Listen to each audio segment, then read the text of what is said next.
Yo, what's up mga kababayan, mga kalingap? Welcome back muli sa aking munting channel. Ako po ang inyong host, Auriada TV ay muling nagbabalik at meron tayong marites ngayon mga kababayan, mga kalingap. Ito pa lang si Papa Joms ay hindi lang pala si Carla ang dinadalaw-dalaw, hindi lang pala si Carla ang binibisita at binibigyan ng oras at panahon ni Papa Joms mga kababayan, mga kalingap. Meron pa palang isang babae, no? Malamang sa alamang baka hindi nyo pa po kilala ang babaeng ito, no? Dahil nga po baka po nakatutok lang po kayo sa love team ng Team Jomcar at baka po outside love team ng Team Jomcar ay hindi nyo pa po nalalaman nito, no? Pero bago po ang lahat natin i-reveal kung sino yung babae na yan, meron po ba kayong nalalaman? Meron po ba kayong idea kung sino itong isang babaeng ito? Baka pwedeng paki-comment po, no? At sa mga hindi po nakakaalam, maya-maya natin i-reveal kung sino yung dinadalaw-dalaw, sino yung talagang pinaglalaanan ni Papa Joms ng panahon at oras para kanyang mapuntahan, no? Bago po natin i-play yan, syempre, shoutout muna tayo. Isang mapagpalang araw ng Lunes po sa ating lahat. Nawa ay nasa mga mabubuti po tayo mga kalagayan habang pinapanood ang video na ito, at nais ko na namang mag-remind sa mga hindi po nakasubscribe kay Kuya Bal Santos Matubang, Kalinga Prab, Ate Edna Vlogs at Kuya Jomar Vlog. Paki-subscribe nyo na po sila mga kababayan. Mga kalingap, no, huwag po tayo mag-i-skip ng ad sa tuwing tayo manonood ng kanilang mga video.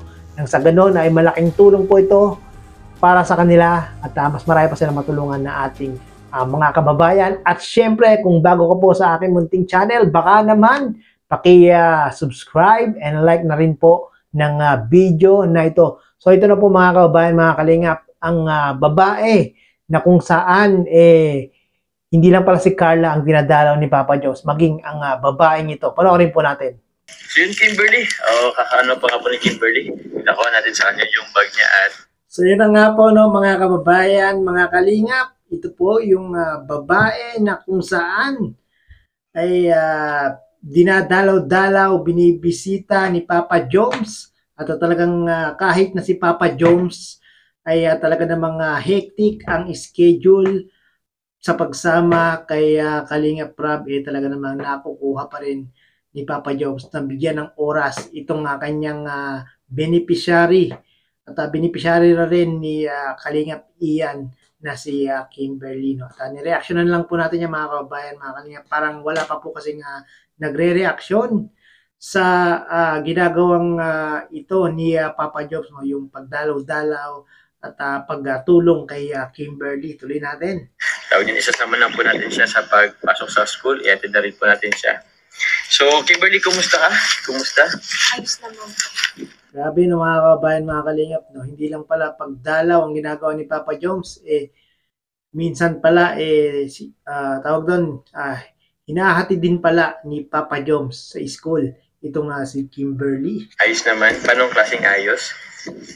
Ano po na? Ayos naman po yung mga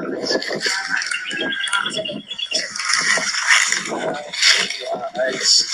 Hanggang kailan pa ba yung klase niya? May po.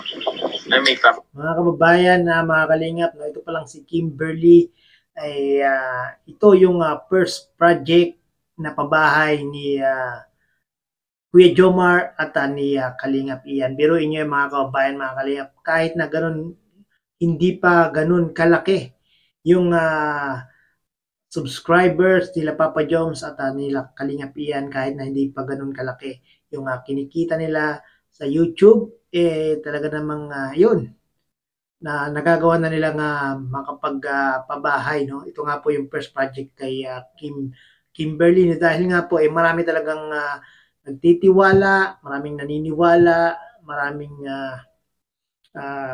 sumusuporta dito kay Papa Joms at kay Kalingap Ian. So, very much if you guys may dalawang buwan ka pa or lang pala 3 buwan. So, kaya pa naman. Nakano pa naman. Kinakaya pa naman ng baon. Tapos, sa what worship. ano po meron? Ano po yung mga gagamitin po. yung kagaya po sa polo shirt po. Yung uniform po dun sa papasukan namin, work immersion po. Sa ano po, chef Chef Chu. Ah, Maganda doon bro, sa Chef Joe's favorite ko doon. oo. So, anong po lang sa'yo? Yung Ano po, polo shirt po. polo shirt. Yun, no, nakita niyo naman mga kababayan, mga kalingap. Hindi lang po basta tulong yung binibigay ni Kuya Jomar Vlog, no, mga kababayan, mga kalingap. Hindi lang basta yung pagkain, hindi lang basta yung mga pangangailangan nila sa pang-araw-araw, maging yung mga kailangan ni Kimberly sa school. Kahit maging baon, no, talagang binibigyan ni Papa Jones. Tapos yung sapatos po. Yung sa black shoes po na flat po. Ano, flat? Bawal yung may takong ano. Oo, para pag maano po, di po matatapilo. Pag malabo. Tama. Galing. Ilang days or weeks ba yan yung work immersion mo? Ano po, ng 10 days. 10 days. Ano ba yan? Sa days ba or sa oras kayo parang ginigrade? Dapat may tapos kayong 300 oras. Ilang oras? Kunyari po, nung 1 po ang pasok nyo, tapos hanggang 6 po. 1 po lang po. Grabe, no, deserve din talaga ni Kimberly na matulungan ni Papa Jones. No, talaga si Kimberly, mga kabayan, mga kalingap, ay napakasipag din na bata. Katulad na lang po nila Carla, no? At ano kaya naging reaction ni Carla, mga kabayan, mga kalingap, nung nabalitaan niya na itong si Papa Jones, merong tinutulungan at hindi lang basta tulong, no? Talagang pababahayan pa ni Papa Jones at ni Kalingap Ian. Malamang itong si Carla ay talaga namang very proud dito kay Kuya Jomar, no? 1 to 6, 5 hours. 5 hours? Sir, nang immersion mo, uwi ka pa dito? Opo. Malayo Kung Na-double ride po. double ride ka? Pero nalalakad na lang po para na makakalibre po. Nilalakad mo na lang? Oo. Grabe. Yun, mga kabayan, mga kalingap, talagang napakatyaga ni Kimberly para lang makapasok sa eskwelahan, no? Kahit napakalayong lakarin, talaga namang nilalakad ni Kimberly para lang po maka-attend sa school. Talagang mga deserving na tulungan, masisipag na bata, no? Tapos, hindi na lang po nasa sakay. Tapos lakad ulit. Papasok. Grabe yung sakripisyo ni Kimberly kung makalina sa pag-aaral. Hindi naman pwedeng hindi mo gawin yun kasi kasama talaga yun sa curriculum. May ban ka pa naman ba kahit paano? Sa dati pang namin bigay sa'yo? Kunyari po ngayon po, 50 po, tapos kinabukasan 50. Kunyari yung po, ng 250. Buti na lang, mga kabayan, mga kalingap, andyan si Papa Jones at si Kalingap Ian, no? Talagang handang tulungan itong si Kimberly sa abot ng kanilang makakaya. Grabe, malaking tulong sila Kalingap Ian at si Papa Jones dito kay Kimberly. Hanggang na po yung 1 week. Grabe. Galing. 50 for 1 week. 250 pesos hinihati niya po sa 5 araw. Ano yung sa 50 pesos na baon mo sa isang araw? Saan Kasama yun? na din yung pagkain mo doon? Hindi na po. O di paano, di ka na nakain? Hindi na po. Hindi na po nakakain sa bahay. Anak, grabe naman si Kimberly, no? Pamasahe lang pala talaga yung dala ni Kimberly at wala po siyang kinakain sa school at sa bahay na lang daw po sila kumakain. Ganun talaga katyaga itong si Kimberly, mga kabayan, mga kalingap. Kaya naman talagang deserving ng tulong nito, no? Hindi na po narin sa school. Ay, nakakakutom yung bro. Ako pwede dagdagan mo gawin mo 60. Paano yun? Magkano pa masahe mo? Ano po, 25 po papunta po, tapos pabalik po 20. Lalakad na lang po kasi. Bali 5 piso lang. Hindi po, sakto lang. Sakto lang nga eh. Hanggang pamasahe lang Kasi talaga. yung half face mask. Face mask. Bili pa ng Ay, face sa sunod bro, alam na namin ang bibili. Sabihin mo na yung mga kailangan mo, baka pwede mabili na namin, madala na namin para sa sunod.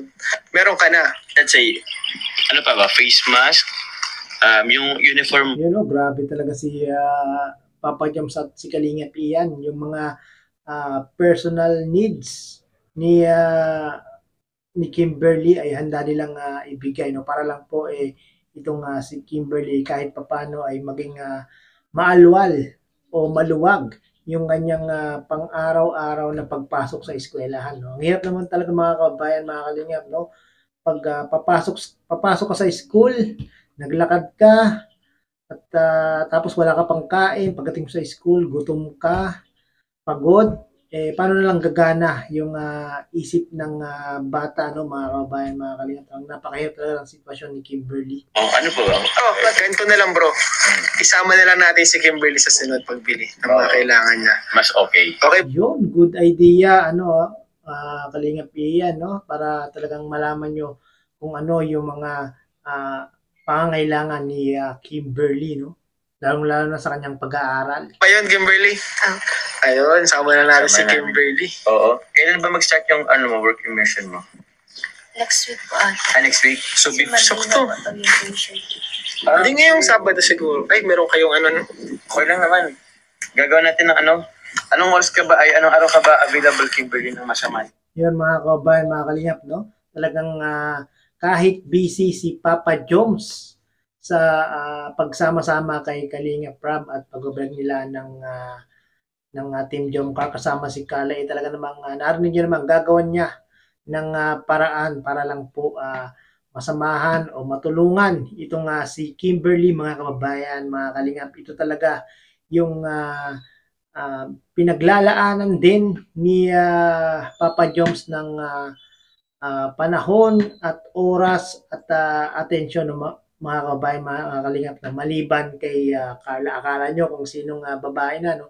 Kasi mga kababayan, mga kalingap, no, parang wala pa akong nakikitang nag-reaction sa vlog na ito ni Papa Joms, no, kaya atin pong nireaksyonan para naman po malaman po ng sambayan ng Pilipino na itong si Papa Joms hindi lang po basta-basta pang love team, no, pang talagang masasabi na natin, mga kababayan, mga kalingap, si Papa Joms ay talaga namang handang-handa na sumuong sa pagpapabahay. Kita niya naman, si Kimberly po ang kanilang unang papababahayan, no? Kasama po si Kalingap Ian.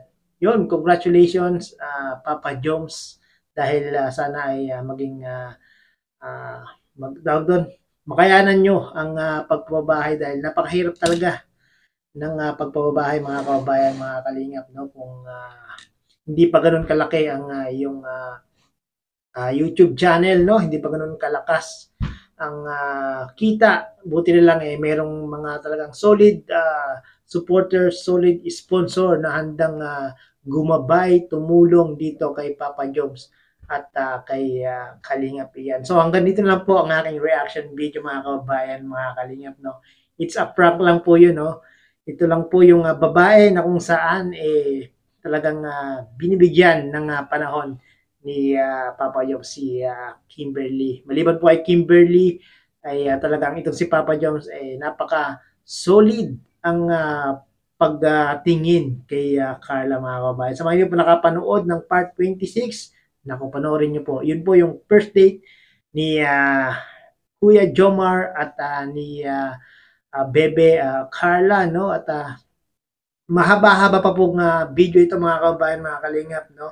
Pakipanood nyo na lang po sa YouTube channel ni Papa Joms, ang unang proyekto na pabahay. Pagsubok agad, handa ba kami? Yun po ang kanyang title, mga kababayan, mga kalingap. At syempre, part 26 sa YouTube channel naman ni Kalingap Rab. Maraming salamat at umabot po kayo sa dulo nitong aking pagre-reaction video sa beneficiary ni Kuya Jomar at ni Kalingap Ian. Credit po pala kay Kuya Jomar, at muli rin tayo kumuha o gumamit ng kanyang maiksing video clip. Hanggang sa muli, bye-bye!